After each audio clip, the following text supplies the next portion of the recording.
মমতা ব্যানার্জি অকারণে শামসেরগঞ্জটাকে ইস্যু বানিয়ে রেখে দিতে চাইছেন।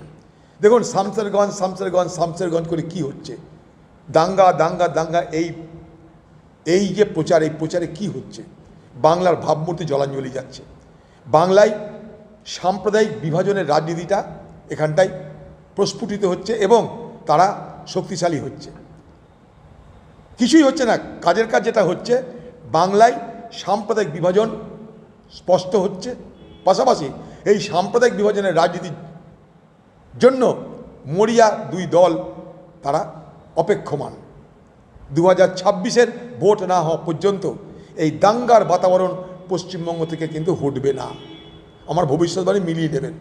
2026-এর ভোট শেষ না হওয়া পর্যন্ত এই দাঙ্গার আলোচনা, এই দাঙ্গার বাতাবরণ, এই হিন্দু মুসলমানের বিভাজনের এই রাজনীতি এ বাংলায় থামবে না।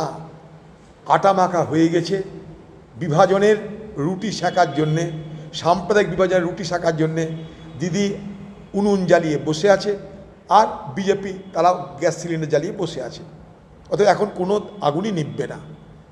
এত চিৎকার হচ্ছে কেন?